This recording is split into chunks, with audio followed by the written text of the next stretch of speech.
46 years ago today, the SS Edmund Fitzgerald sank in Lake Superior.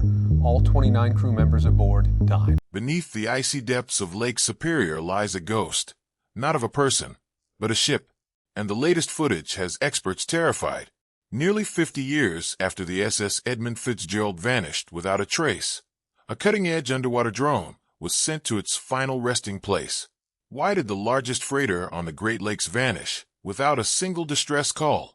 Was it a freak storm, or something more preventable? Exclusive drone footage and forgotten details converge in a story that changes everything. What lies at the bottom of Lake Superior may not just be wreckage, but warning. A ship built for glory. In 1958, when the SS Edmund Fitzgerald slid into the waters from the shipyards of River Rouge, Michigan, she wasn't just a freighter. She was a floating marvel. At 729 feet long, she was the largest vessel ever built to navigate the Great Lakes at the time. Her purpose was simple: to transport vast quantities of taconite iron ore from the mines near Duluth, Minnesota, to industrial hubs like Detroit and Toledo. But the ship quickly became more than a workhorse. She became a symbol.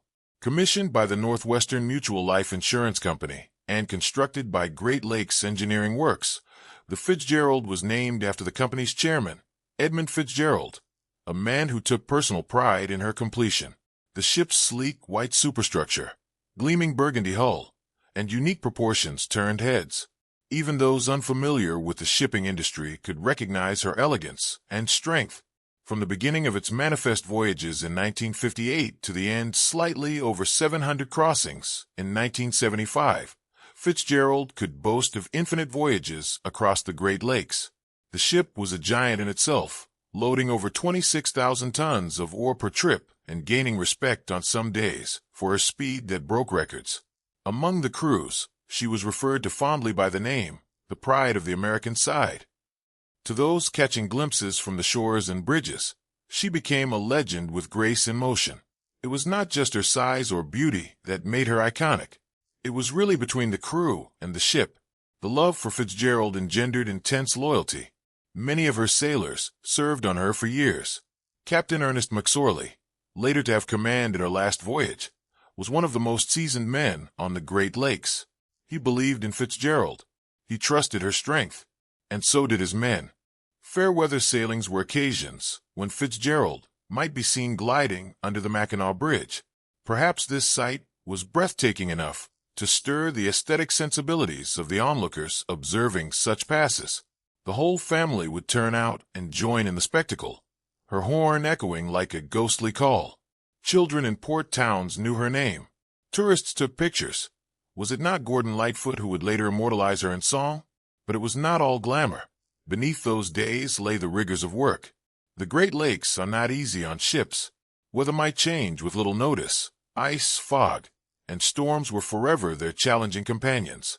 But for 17 years, the Fitzgerald carried on, appearing to brush aside the fury of the lake. A steel titan confronting everything from storm to sun would brush aside the fury of the lake. So it seemed. By 1970, Fitzgerald was one of the most respected freighters afloat. She had never encountered a serious mishap. No one had ever died in her service. Well, she was a veteran of the seas. Her reputation was rock solid. She was considered to be unsinkable in many eyes, a term which the annals of history have seldom treated kindly. When she was loaded with iron ore pellets and headed for Detroit, the steel mill in question, on the night of November 9th, 1975, with an arrival in Detroit scheduled for the late next morning, everybody would stake their last dollar against anything going wrong. The Arthur M. Anderson, on another contiguous path, had left behind a Fitzgerald. Both ships were known to have sailed the lakes together before. Bad weather was setting in, but in the minds of both crews, there might yet be a chance. On the surface, it seemed just another run through another shipment, another storm. But unbeknownst to either ship, the forces of Lake Superior were commencing one of the worst outbursts on record against which the Fitzgerald's pride and strength would prevail. And there she went, sailing directly into it. But when she set out on November 9th, 1975, no one could have known it would be her last voyage, or that she'd become a symbol of maritime tragedy. Vanished in silence. On the morning of November 10th, 1975, the SS Edmund Fitzgerald was pushing through worsening weather, determined to reach safety. Captain Ernest McSorley, seasoned and calm, remained in regular radio contact with the nearby freighter Arthur M. Anderson, which was tracking the Fitzgerald on radar from several miles away. The two vessels had been navigating the turbulent waters of Lake Superior together, keeping close for mutual awareness in a storm growing more violent by the hour. What began as a routine November squall had turned monstrous. Wind surged past 70 miles per hour, and waves rose higher than 25 feet, battering the freighters from all directions. Ice pellets whipped through the air. Visibility was vanishing. Weather reports had underestimated the system, and now both ships were in the center of a maritime nightmare. By the afternoon, the Fitzgerald was struggling. Around 3:30 p.m., Captain McSorley radioed the Anderson with a troubling update. "We have a bad list. Lost a vent. One of the hatch covers is giving us trouble." Despite this, McSorley sounded composed. He emphasized that the situation was under control. His tone was steady, his voice calm, but the tempest was undiminished. It was 1910 hours when the last signal from Fitzgerald was received. McSorley spoke over the radio. "We are holding our own." That was all. There was no note of desperation in his voice, nothing of panic. Then silence. Moments later, Anderson's radar screen displayed a blank void. The once mighty ore freighter, scarcely 5 minutes before steady in its passage through the storm, completely vanished off the radar. Not a single distress flare had been launched. There had not been a single mayday call. No flotsam could be seen. The ship and all 29 men on board simply faded from existence. The Coast Guard was informed immediately, and so a massive search operation for Lake Superior was launched. Planes, helicopters, and ships scoured for whatever bits of a survivor, life raft, or sign of the Fitzgerald's fate. Nothing. Just small bits of debris, some oil slicks, felt as if something catastrophic really had occurred. Eventually, the wreckage was found, split in two, 530 feet down, eerily quiet on the lakebed. The bow section of the ship stood upright in sediment. The twisted stern lay upside down a short distance away. Still, the very knowledge of having found the wreck only raised more questions rather than answers. The Fitzgerald had gone down so suddenly.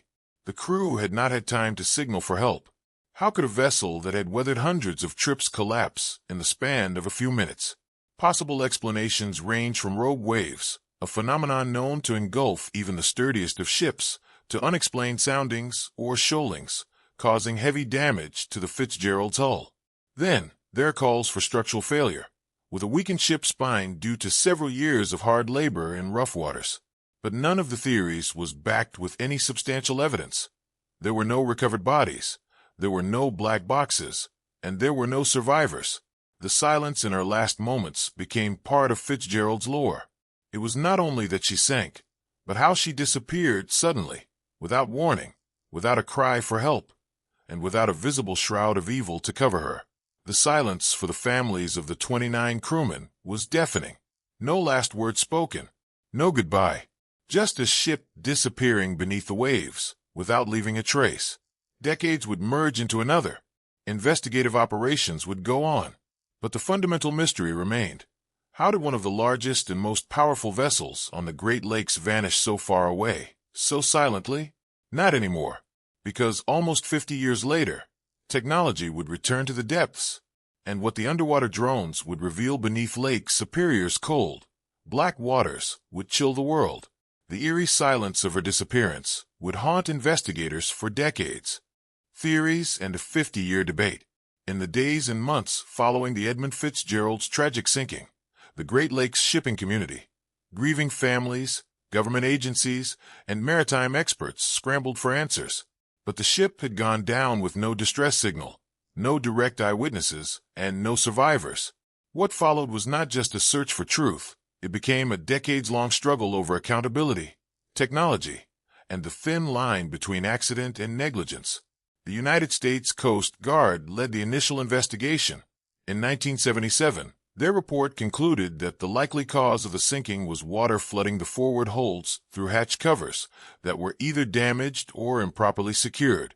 According to this theory, The ship's cargo hatches, which were sealed in thousands of tons of iron ore pellets, may have failed under pressure from waves, allowing water to slowly accumulate inside the vessel. It was a simple but devastating idea, a small failure, repeated and ignored, that eventually became fatal. The families of the crew did not take kindly to this theory. It very much pushed the idea of human error being involved in the tragedy, and, very much felt by many, the Coast Guard's theory appeared to single out the men on board. Captain McSorley was largely respected as an able seaman who exercised good judgment in such circumstances. The men had no chance to raise their defense, and to suggest they could not secure basic clamps and covers felt like a stab in the back to them. In a counter-theory, the NTSB postulated that the Fitzgerald may have sustained a catastrophic structural failure, possibly breaking apart while still on the surface. Possible initiating factors included stress fractures, metal fatigue, and the extreme loading experienced by the ship. An NTSB argument was made that a perfectly seaworthy vessel could indeed give way under such brutal weather conditions, especially if any part of its structural integrity is already compromised. Some others had their own ideas, like one popular view that Fitzgerald struck an uncharted shoal or even an underwater reef, damaging its hull, which in theory was not that implausible. The ship was sailing in highly near-zero visibility, and parts of Lake Superior's bottom were poorly mapped in the 1970s. Others touted a rogue wave. A towering wall of water, perhaps 35 feet high, might have hit the ship in one massive and overwhelming swoop, forcing it down in an instant. With so many theories and so little hard evidence, the truth remained elusive. In the 1980s and 1990s, only limited dives and submersibles were made to record the wreck. But back then, technology was not advanced enough to capture images of high resolution. Early side-scan sonar produced only rough outlines. Video footage was grainy and not very extensive in scope. The two principal parts of the ship, the bow and the stern, were mapped, but there were no explorations of most of the important details. From the extent of missing hatch clamps, torn vents, wrinkled vent membranes, and frayed steel beams, there was not much else that could be seen. The deeper forensic tale remained sealed in the cold depths, evidence that changed everything. As the drone continued its slow, methodical sweep over the wreck of the Edmund Fitzgerald, the true scale of its findings began to crystallize. What started as a structural survey had now become something far more profound, a forensic autopsy of one of maritime history's most haunting tragedies. And what it uncovered changed everything historians, engineers, and even family members thought they knew. The missing clamp spotted on the forward cargo hatch had already startled the team, but as the ROV moved over the second and third hatches, a pattern emerged that was impossible to ignore. Again, the drone's lights exposed bent, damaged, or entirely absent clamps, the very hardware responsible for sealing in over 26,000 tons of iron ore pellets. In some cases, clamps looked as if they had been violently torn off. Others were twisted backward, as if they'd been subjected to intense, repeated stress. It was not a localized failure. It was widespread. The skeptics on the ship could no longer deny that these were not isolated or theoretical problems. They were real, visible, measurable, and documented problems. The air vent pipe on the forward hatch was a sixth crippling blow. Completely sheared off at its base, it was an open steel ring leading directly into the cargo hold. There was nothing slow about this corrosive wear. Rather, the pipe seemed to have been violently removed, impacted over and over by the waves crashing against the bow. This vent, which had been an essential part of allowing air circulation during cargo operations, was now a direct funnel for the frozen water coming from the lake. One structural engineer could not have said it more plainly. That's a 4-inch open hole straight into the ship's lungs. Missing hatch clamps and a destroyed vent hinted at a terrifying conspiracy. In between waves that existed above 25 feet high with winds raging at 70 miles per hour, Fitzgerald was not merely taking part with Mother in nature. It was taking water at a rate probably unknown to the crew. During playback of the Coast Guard radio logs, Captain McSorley tried to leak a last passage message to the Arthur M. Anderson that had a bad list and that a vent had been lost, but insisted that the ship was holding her own. In light of what the drone had shown, That message took on a whole new, tragic meaning. One could be very easy, in fact, most likely, that McSorley had no idea how fast things were deteriorating below deck. Simulations run on board showed a harrowing possibility that water could have been entering the hold at over 4,000 gallons per minute through the destroyed vent and compromised hatches. At that rate, even a vessel as large as the Fitzgerald would become dangerously unstable within 30 minutes. Without a doubt, the evidence was all-consuming. It was no longer just a theory regarding faulty hatch covers. It was confirmation through the eyes of a recording device. Ultra HD footage taken by the drone showed hatch edges with a millimeter-level resolution, while sediment streaks gave indications about the direction and persistence of water flow. Experts analyzing the footage observed trails of sediment running inside the coaming of the hatches, a telltale sign that water had actively flowed through the seals before finally taking the ship down. And then came the disturbing realization. Some of the clamps seemed to have received some kind of retrofit or replacement during the course of the 17 years of the ship's operation. These certainly were not original parts, and that casts a pall over the maintenance and inspection practices carried out in the years leading up to the sinking. If previous crews had detected problems and attempted repairs, it could mean that Fitzgerald had a known history of stress on hatch hardware, a history that was either ignored, underreported, or simply underestimated, and that silent flooding may have doomed the ship before anyone realized it was even sinking. Why this terrifies the experts? The underwater drone's footage did more than confirm suspicions. It shook the maritime world to its core. Engineers, historians, and shipbuilders who reviewed the findings weren't simply fascinated or impressed. They were disturbed, because what the images showed wasn't just how the SS Edmund Fitzgerald sank. It was a blueprint for how any vessel of its era might fail, quietly, invisibly, and fatally, to the untrained eye. A few missing hatch clamps or a shattered air vent might look like minor wear and tear, but to professionals in naval architecture and marine safety, these were critical failure points. The clamps were not ornamental. Each of the ship's 21 hatch covers was meant to be held down by 22 of them, 462 clamps in total, forming the only barrier between the raging surface of Lake Superior and the massive cargo holds below. The discovery that many of these clamps were either missing, fractured, or bent backwards meant that water had free access into the hull during one of the most violent storms the lake had ever seen. However, it wasn't the scariest part. Scariest for the experts is the fact that this vulnerability had gone unnoticed for so long, and more importantly, how easy it could have been to miss again. There were no panic signals, no emergency flares. Captain McSorley's last message to the world was calm. "We are holding our own," he said solemnly. That was no flaunting. It was genuine belief made by some rational mind. They did not know they were sinking. An architect of the sea, analyzing the videos taken by the ROV, said bluntly, "This wasn't a ship breaking apart. This was a ship slowly drowning. The horror is in the silence, and how everything seemed so normal until it didn't." The Fitzgerald was probably still going full speed, unaware that the bow was already far beneath the surface, being pulled down by thousands of gallons of freezing water. The torn vent pipe created a nightmare scenario. These pipes were put in place to equalize pressure in the cargo hold during the loading or shifting of ore. If, however, the pipe were to have broken away during a storm, as this one clearly had, it would have become a direct opening into the ship, completely unprotected and unsealed. Combine that with failing hatch clamps, and you had an unstoppable assembly line for water, purported to have been responsible for an apparatus inducing up to 4,000 gallons within a minute under the most severe storm conditions. What was the deeper implication? This was not necessarily a coincidence.